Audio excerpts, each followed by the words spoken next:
All right. Hello and welcome. My name is Otis Landerholm. I'm the founding attorney here at Landerholm Immigration A.P.C., where we fight for your American dream. And I'm really happy today. I'm happy to be able to put on an all-client call to discuss this situation that we all find ourselves in with the COVID-19, the current novel coronavirus that is going around, and the current shelter-in-place orders that we have.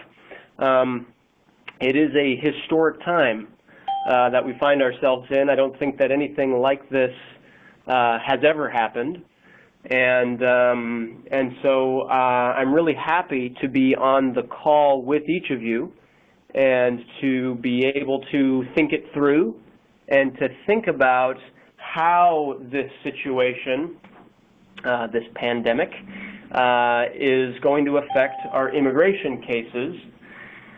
And really, if you ask me, it's not just about our immigration cases. It's really how is this affecting our lives, and how can we do it so that it doesn't affect our lives negatively, but instead we can find things that are positive amongst it. All right, and so that's really what I want to be talking about, and I'm really happy that you are all here on our call with me. And so welcome to my call. And the way this is going to work is I'm going to go over several things, several sort of talking points that I've put together here. By way of an introduction, right now it's 10 o'clock, and I'm going to be doing this call in English right now at 10 o'clock. And then for each of our clients that speak Spanish, I'll be revisiting the same information at 11 in Spanish. And we are recording this, both video and audio. And so as far as we want to be able to share the information with other clients, and we want to be able to share it later. And so for the audio's purposes, we are recording this on the 25th of March of 2020. And so any numbers or anything that I talk about as far as current news I'm talking about it in effect right now. Obviously, the situation is changing day by day, hour by hour, and so yeah, I just want to be clear about that. I hear a lot of people still joining us. If you've just joined, thank you so much for joining. And Christy, our assistant here, is going to be helping with some things. So after I do each of my points, after I cover each of the points that I plan on covering here this morning, then we are going to open this up for questions and answers. And so my guess is that I'll be talking for about 30 minutes to cover all the points that I need. It might be 35 minutes. It might even be quicker than that. And then we'll open it up to Q&A, and we'll go as long as people want with questions and answers.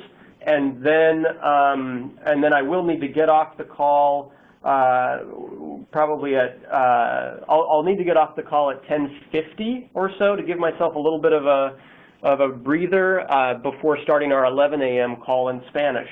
Okay, so that's going to be the kind of order of things today. For everybody that's just joined, again, I'm Otis Landerholm, founding attorney here at Landerholm Immigration. Really, really happy that you've all joined this call today. And I want to get out some information about how this current situation may affect people's immigration cases. And more than just our immigration cases, I want to be sensitive and think through how this situation is affecting and impacting our lives. All right? So the first thing I want to talk about is really what is this coronavirus. And before even getting into this, I am unapologetically, and I am very proud to be not an expert on what the coronavirus is, all right? That is not my area of expertise. I am not a physician or a doctor or even a public health worker in any way, shape, or form. So, in fact, I really don't watch the news very much. I am not an expert even on public events, period, and current events. And so many people on this call might be more up to date with what's actually happening with this virus than I am. And I say that, again, completely unapologetically because I am happy, which I'll get into in more depth, to not watch the news every second of every day because, quite frankly, it breeds anxiety. And but nonetheless, I want to share what I have gleaned and what I do know, and I want to really talk about how this is affecting our immigration cases. All right. So according to the World Health Organization, the WHO, this virus first came into being, or was first discovered rather, in Wuhan, China, on December 30th of 2019. All right. And so that was really the first patient that was found. Sorry, my phone is ringing. Let me turn that off so it doesn't ring again. December 30th, 2019 was the first case of the coronavirus in Wuhan, China. Since that time, it has gone traveled quite rapidly, actually, through mainland China. And mainland China took some interesting full country measures to prevent the spread, of which I'm not 100% clear exactly what the Chinese government did. But being a government with a lot more control than certain other countries have, they were able to take some measures. All children were taken out of school. I know that. There was similar shelter-in-place orders in the whole country of China. And as that happened, currently, right now, the situation is declining in China, which means that there are still cases, new cases popping up in China, but the number of new cases of the coronavirus that are popping up in China are fewer and fewer as days progress, all right? So this virus, after being introduced to the world, because it is a new virus, right, being introduced to the world in China, has now traveled to many, many, many parts of the world, all right? And the first arrival into the United States happened, the first confirmed case of this virus happened in the United States on January 21st of this year, all right? So I just want to make sure that everybody's aware of the basics. The symptoms of this virus include, according to the Center for Disease Control and Prevention, include basically three things. First, a fever. Second, a cough. And third, shortness of breath. It is a virus that attacks our respiratory system, so it's our ability to breathe, all right? So, yeah. For people that think that they may have respiratory issues or these symptoms in place, I encourage you to go to the Center of Disease Control and Prevention, cdc.gov, because they have a coronavirus self-checker on there that kind of walks you through step by step whether or not you might think or whether or not it makes sense for you to go get tested for the actual virus.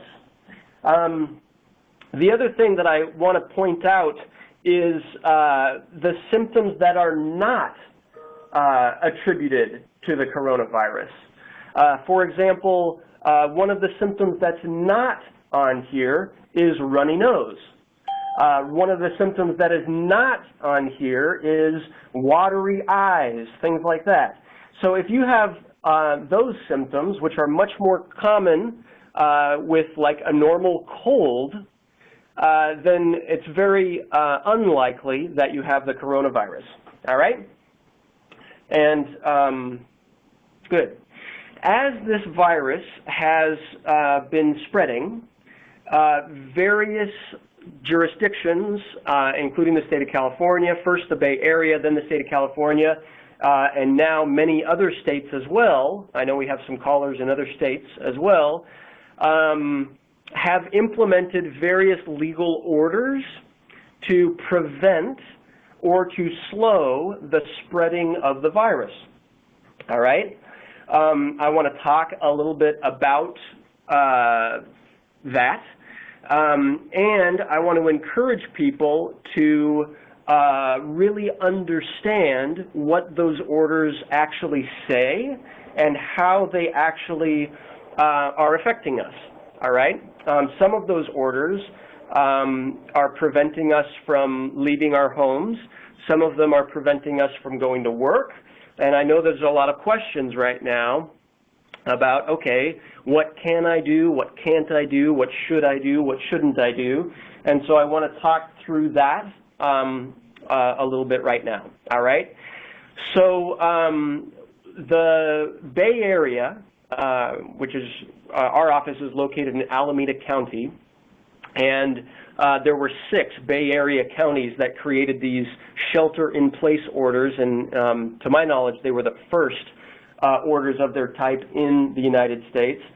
And they basically have said, okay, everyone stay indoors and do not come within close contact or within 6 feet of contact with other people as much as possible.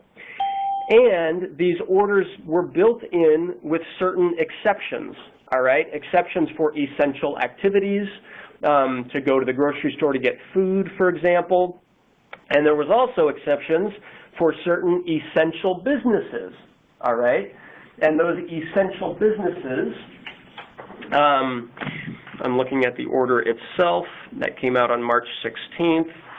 These essential businesses that were allowed to continue to operate include a lot of different things. Healthcare operations, of course, grocery stores, farmers markets, anything selling food, food cultivation, including farming, livestock, fishing, are allowed to still go to work, right? We still need food. Businesses that provide food, shelter, social services, things like that. Newspapers, television, radio, media is declared an essential business. Gas stations, banks, hardware stores, plumbers, electricians, exterminators, things like that. Businesses providing mail and shipping services, educational services, laundromats, restaurants, and on down the list. There is a full list, and I'm putting together a guide that I'll be sharing with all of our clients about all of this stuff. But I just want people to be aware that some people think that the order restricts you from doing what you need to do, and in some cases that's accurate, and in other cases it's not. All right, and so you know, also I'll just say it for my own sake. On the Bay Area's shelter-in-place order, it includes professional services like legal and accounting services when necessary to be in compliance with legally mandated activities. And so for our office is closed to in-person services, but we are still answering phone calls and we are still working remotely. But we are allowed to come into the office to hit critical deadlines. If there are certain things that need to be filed or requests for evidence or things like that that need to be responded to, then by all means let us know, because we are completely operational and still doing that. All right, so those are the shelter-in-place orders. Regardless of whether you fit into the shelter-in-place orders or not, the state of California, which you can see on the Secretary of State website for the state of California, recommends certain precautions, all right? One of those is to stay at home when you're sick, right, except to get medical care, whether or not you have symptoms related to the coronavirus. If you're sick, stay home. There's recommendations for frequent hand washing, all right, soap and water for at least 20 seconds. Avoid touching your eyes, clean frequently touched surfaces. Avoid shaking hands, stay 6 feet away. The reason they say the 6 feet away thing is that this virus is airborne, but it has mass to it, so it cannot just survive in the air forever and ever. It will fall to the ground. And so what they say is stay at least 6 feet away to minimize the chance of the virus traveling through air and landing even on our clothes. But to avoid touching our face, to wash our hands with soap, as I mentioned, and if soap and water aren't available, to use alcohol-based hand sanitizers. Those are the recommendations from the state of California. They're available, as I said, on the Secretary of State website. All right. All of that is sort of the basic stuff. As I mentioned at the beginning, you all probably know more about all of this than I do, and so good for you. And now I want to turn to, okay, what's happening on the ground with immigration, and how will all of this affect my immigration case, all right? And so just to be clear, it depends on what type of immigration case you have. There are some people that are applying for visas. There are some people that are applying for green cards. There are some people who are in removal proceedings that are in immigration court. There are some people who are applying for asylum. There are some people who are already green card holders and who are applying for U.S. citizenship, all right? And so different processes might be affected by this in different ways. So to be clear, what I'll start with is I'll start with cases that are in immigration court. If you are currently facing removal proceedings or are currently in immigration court, all right, the Executive Office for Immigration Review, which is EOIR, it's the body that governs the immigration court system, has postponed all non-detained hearings scheduled through April 10th of 2020. So if you have a hearing scheduled between now and the 10th of April, that hearing is going to be postponed, and we'll be getting a new hearing notice, and you don't have to go to court. And if you're in that situation, our office has already contacted you, and we've explained that we will be postponing that case. And if we haven't, we will be in contact with you very shortly. But those cases are all going to be postponed. As of today's date, which again, I'm filming this for the recording, I'm filming this on the 25th of March. As of today's date, if you have a hearing after March or after April 10th, it will still go forward. All right, and so you know, we haven't until there's further notice. We will plan on going forward with any hearings that are scheduled after April 10th. All right. For cases that are in court, if you have a filing deadline, you still need to meet that filing deadline. All right. If there's an individual hearing for the end of April, then we still need to be working on that case to meet our deadlines to prepare for trial. All right. And so for cases that are like facing the individual hearing, which again is the final phase of an immigration court case, you know, we are full speed ahead still working to prepare you for that individual hearing. All right? That's all I'm going to say for now about cases that are in immigration court. For cases that are at USCIS, all right, the United States Citizenship and Immigration Service, there are, USCIS right now is closed for interviews. All in-person interviews have been rescheduled. And I'm sorry that I don't have, I thought I had the date, kind of the until when. Okay, so as of March 18th, USCIS has suspended routine in-person services until at least April 1st to help slow the coronavirus, all right? And so that's USCIS throughout the whole United States, all right? Different field offices are also closing, all right, with different timelines. And so depending on which process you have going on, you know, you'll want to talk with your team, all right? If you were scheduled for an interview that's coming up at the end of April, you know, you'll want to be talking to our office, and you want to be, you know, let's prepare for that interview in case it does go on, all right?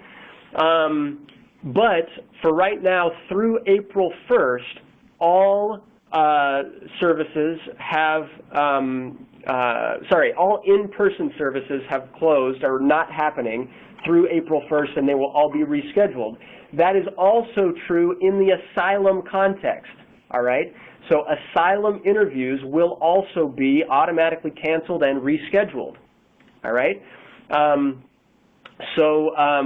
And just to be clear, we're here in the Bay Area. And so in the Bay Area, both the San Francisco field office and the San Jose field office have been closed through April 6th, pursuant to the local shelter-in-place orders. And so, so I just wanted to be clear about that. All right. So, and if you have a case that you're filing that does not involve an interview, which there are cases, you know, a work permit renewal or to renew your green card, things like that, I highly recommend doing those during this time, because USCIS can still process things if they're not meeting with people.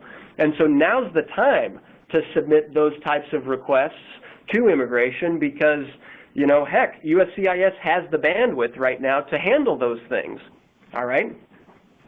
And in my opinion, the wisest thing is to continue to file cases that are going to be going to USCIS because in my opinion, once all of this is done, which I'm not saying that it really will be done at a certain time, but once things start opening back up, USCIS is going to be really, really, really busy. And my guess is that throughout the country, there are immigration lawyers and there are immigration law firms that are kind of waiting and postponing, and there are people who are waiting and postponing on filing their cases until the situation gets better.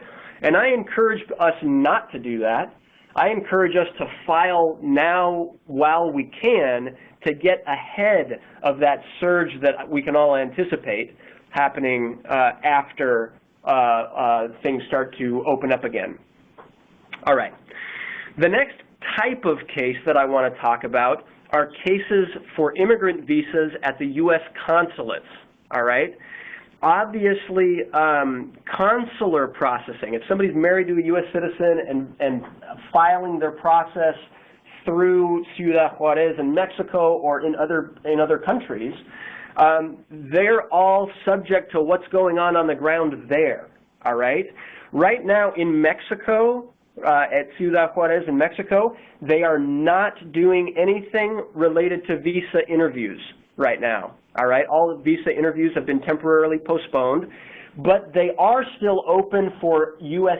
citizen services, like passport issuing services and things like that.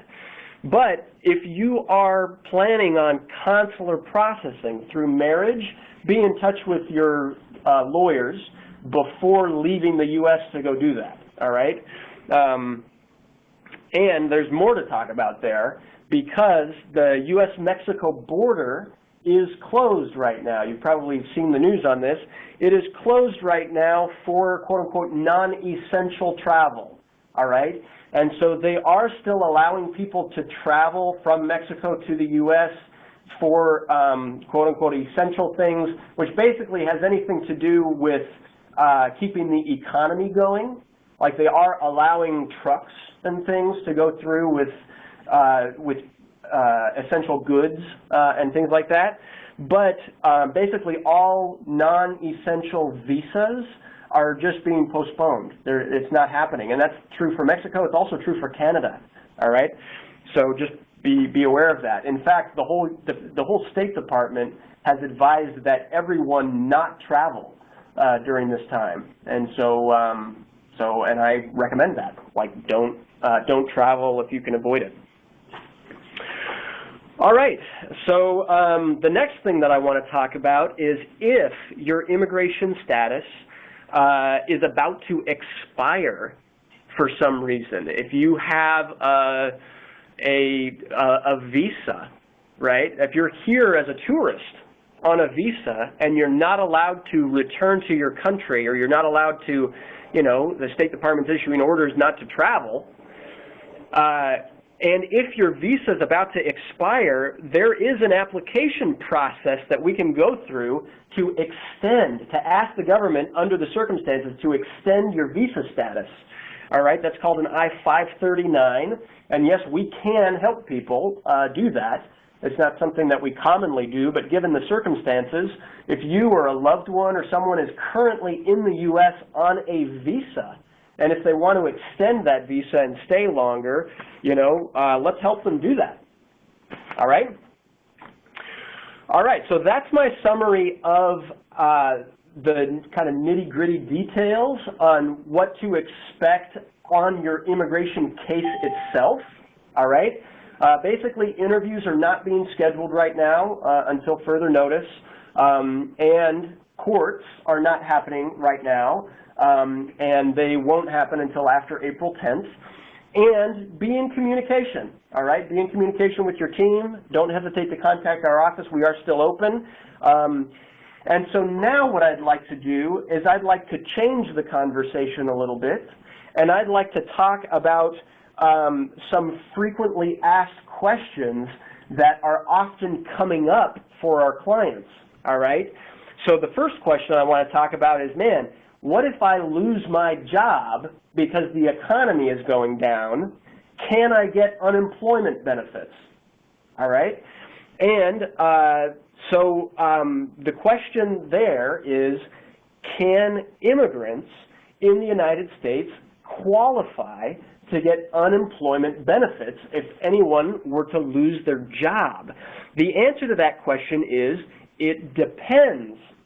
It depends on your immigration status, all right?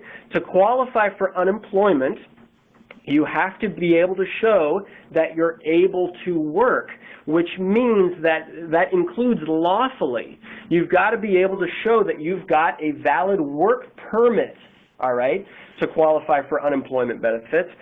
So if you have TPS, or if you have a visa, or if you have a green card, then yes, you can go through the process of applying for unemployment benefits.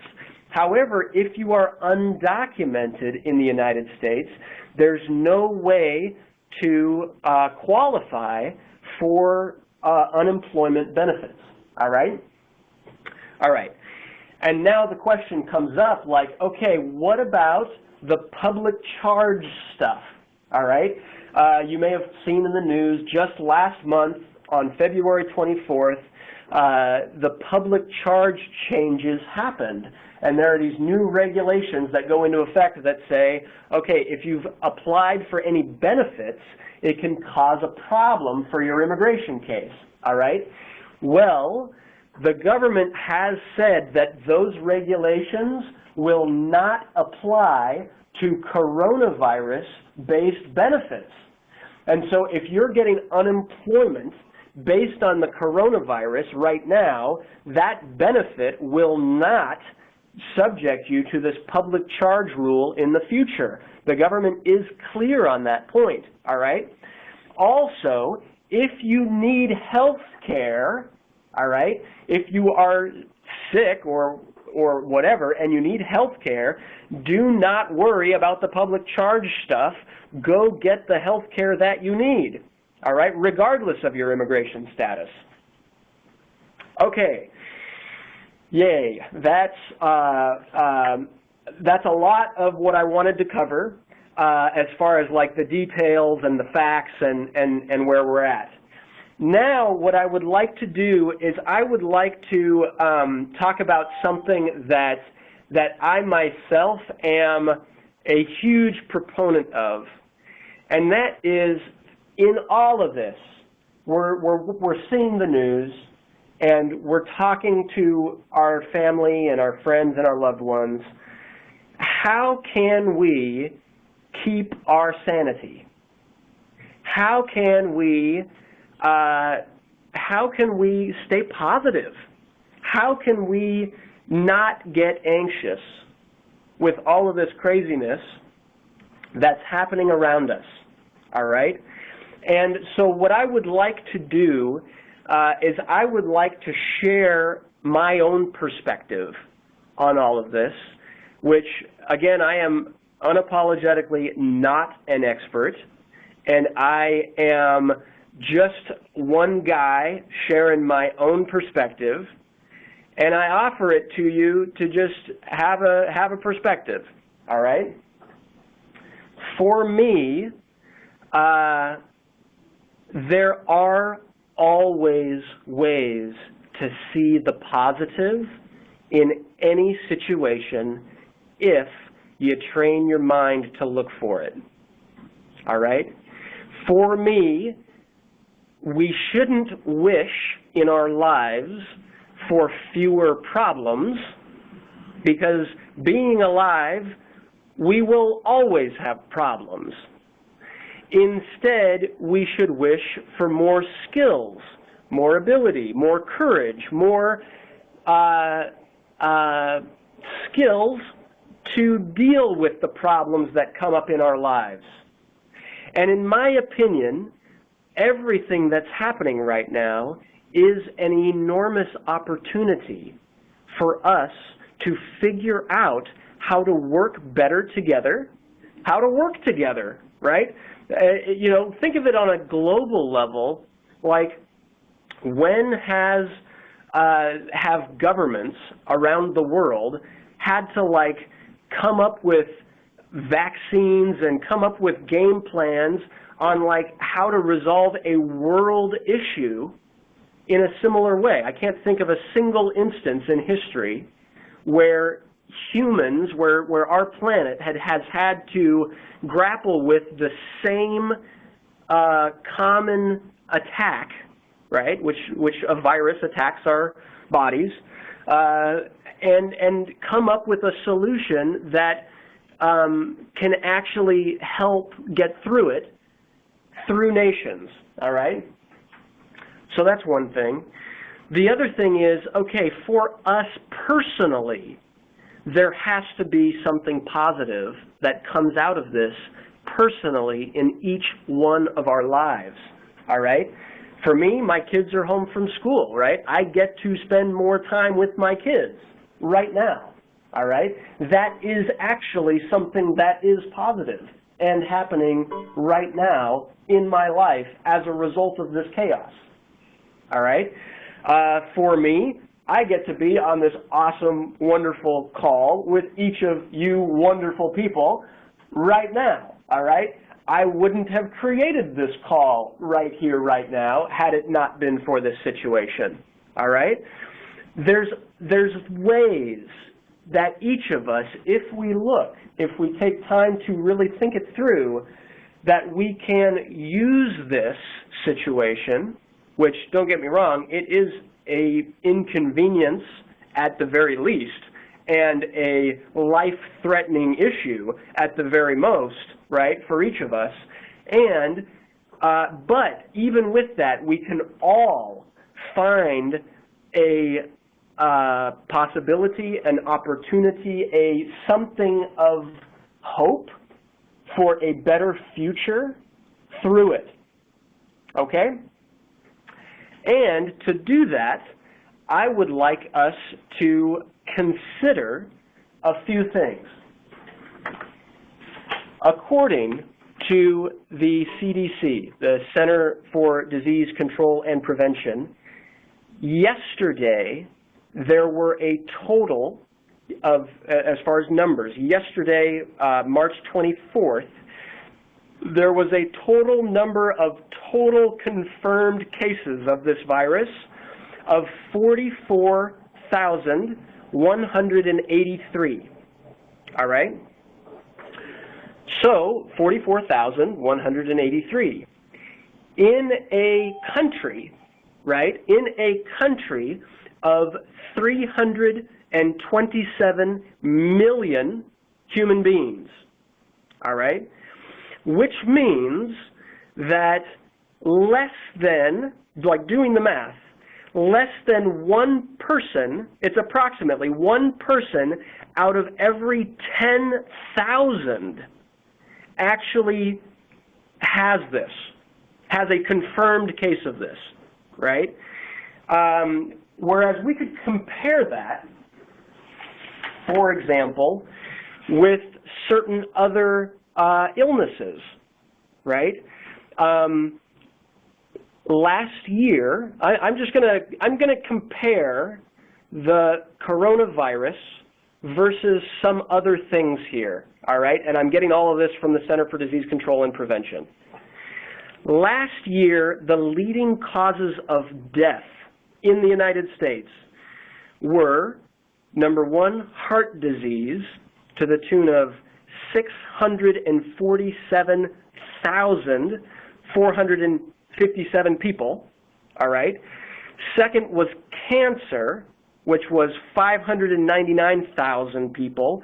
The third was accidents, unintentional injuries of 169,936 people, all right? On down the list. I won't go through all of them. But the total deaths related to the coronavirus so far in the United States is 544. I'll repeat that, all right? Heart disease, it's 647,000 people died last year of heart disease. And for COVID-19, we're talking 544, all right?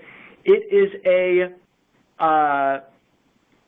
in my opinion, right, it is a small fraction of a fraction of the real things that are causing illness.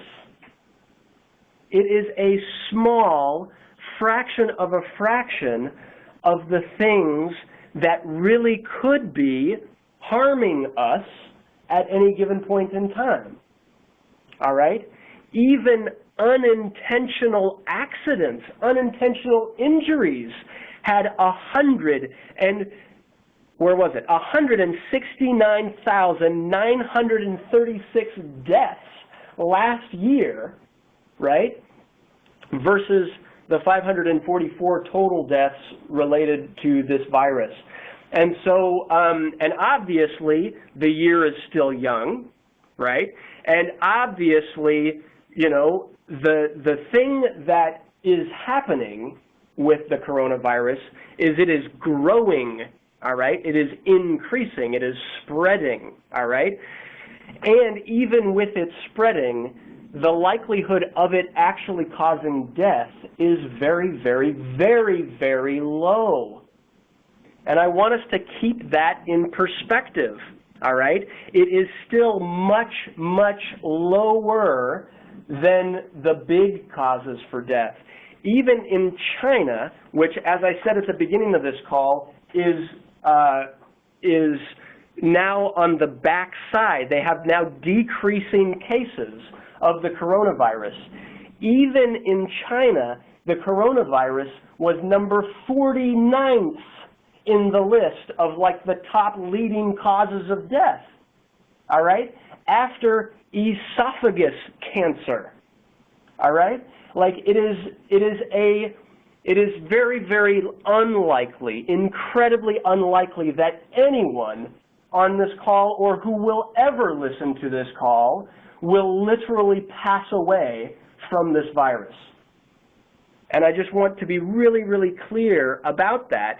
And so then that begs the question, well, if the chances of actually like getting this and then the chances of actually dying from it are so minimal, so minuscule, why is this taking such a large percentage of my own personal anxiety, my own personal worry, my own personal fears? Like, why is this occupying so much of my mental space? And that's exactly the right question. Why is it? And the truth is that, look, I'm grateful to be in the state of California, and I'm grateful to be in the Bay Area, and I'm grateful that our cities and states are taking action to have us shelter in place so that this virus, which is real and it is causing deaths, right? I'm grateful that we're taking action so that it doesn't continue to spread. But at the same time, I want us to be able to keep things in a perspective that it's not like, this is not the zombie apocalypse. The sky isn't falling. We're not all going to die, all right? Like, we do still have hope, all right? In China, their cases are backing down already, and the first case of this in the whole world happened December 30th. So January, February, March, that's less than 3 months, and they've gotten in control of this situation. So if we're able to do that, which, you know, maybe it will take a little longer in the U.S., but it's not like it's going to take the rest of our lives. All right, it's very possible to see the backside of this and to see a positive hope for the future. And really, if you ask me, we as humans need hope. We need to keep our eye on positive things, because without it, it's like our lives just fall off a cliff of depression and doom and gloom. And unfortunately, I think a lot of people, as we isolate ourselves and go into our own homes and are therefore in front of the news more often or the TV more often, a lot of us are experiencing this heightened sense of like hopelessness, and I want to push back against that, because there is so much in our lives to be hopeful for. All right, there is a way to push through this. The amount of medical professionals working on this issue right now is like inspiring. All right, like Facebook and Microsoft and Tesla and, you know, these brilliant people with lots of resources are putting their resources into this issue right now to help people. People are like looking for ways to help their neighbors and to contribute to other people, and like that's where the hope is. And it's awesome, you know. Me on Sunday, I took my guitar out to the front of our street and I was just playing guitar outside, right? And it's just like simple things that we can do to like shed hope on others. That's really what I want people to be thinking about. Because at the end of the day, you know, I mean, you want my perspective, you got it. At the end of the day, we're all going to die of something. At the end of the day, right, this life is like a precious, short, little experience that we all get to share together.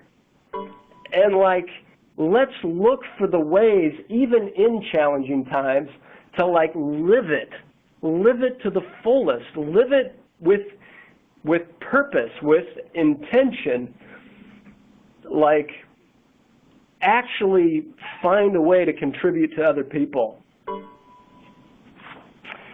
The only other thing that I want to say is I really recommend each of us taking an assessment of our own health, all right? And I'm not just talking about viruses. I'm talking about, are we getting enough exercise? Are we eating well? All right? People stay at home. They often eat worse. All right? People stay at home. They often eat more than they should. They often don't exercise as much. All right? Me, I get up and I go for a jog every morning. I did the same this morning. When I don't go for a jog, I'm out biking, right? Find a way to get your exercise. Drink water. Eat well. I've also been practicing meditation, breathing, just as a way to clear my mind, because our minds are precious. And to fill them with negativity and the stuff that we're hearing on the news every day, it's just too much, all right? I really encourage each of us to practice gratitude, to think about ways to increase our own mental health during this time, and to limit the time that we watch the news. I try to limit it to 30 minutes a day, all right? Still, yes, get the basic facts of what's happening, but not all of the, oh, this latest expert talking about all the shortage of beds in the hospital. I mean, forget it, you know?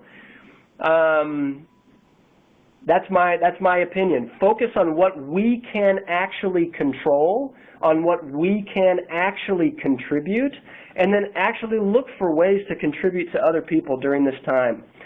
That's all that I wanted to say on this call today. I can see it's 10:47. I do want to open it up for Q&A, and I'm sorry that I went way longer than I had anticipated. So let's open it up for Q&A. I'll probably just have time for one or two questions before joining our call at 11. And in order to do Q&A, you have to hit *6 on your phone or on your, if you're listening through the phone. Awesome. And for those who are going to be leaving us during this time, I really thank you for being on this call. I thank you for having the courage to, get the information here with me. And I really encourage you to think about your own health, not just in terms of sickness or not, but in terms of your mind, all right? What are you doing to stay positive? And what are you doing to share positivity with those around you, all right? I really encourage people to do that. If this was useful for anybody that's on the call, please, we'll send out a link later this week. Please share it, please share it with anybody, all right? I want to be a resource for immigrants during this time, and that's really what we're all about. So has somebody asked a question? Yes, we have 4 or 5 questions right now. So SG is the first one on the list. I'm going to unmute your mic so you can ask your question. Okay, go ahead. Hi, Otis. Thank you so much for this, conference call. I got a couple of information that I needed. I have a question on I-765B C30, which is approved for me for the first time, and I need to renew it.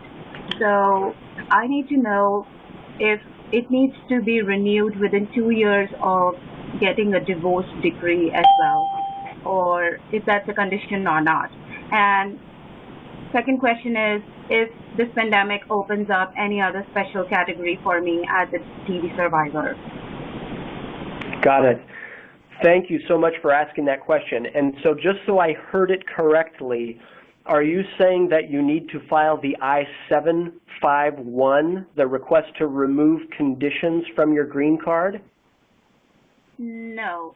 This is C30 okay. I-765B. It is... Oh, okay. For a work permit.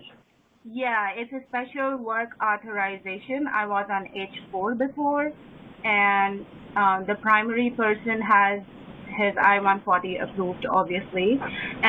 this is a special category for victims of domestic violence who are abused, who have been abused by H visa holders. I see. So let's do this, and I should clarify that for the whole call. And thank you very much for asking this question. The best thing to do if you have specific questions about your specific case is let's actually have a separate call about that. Or if you're a current client of our office, then contact your team, and we can walk you through specifics about, okay, what should you file and when and things like that. So if it's okay, I'll answer the question more generally, all right?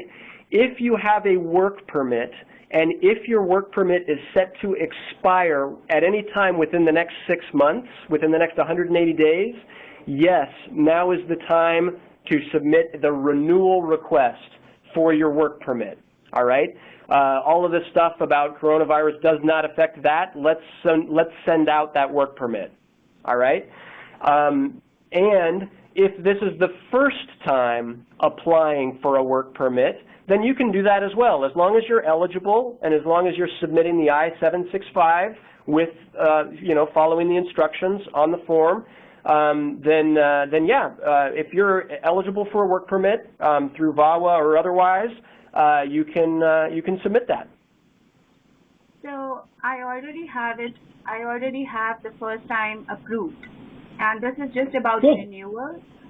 The requirement for first time filing was that it has to be filed within 2 years of divorce. Now my question is that still a requirement even for the renewal, or was it just for the first time filing? Because my C30 is I already have an approved one.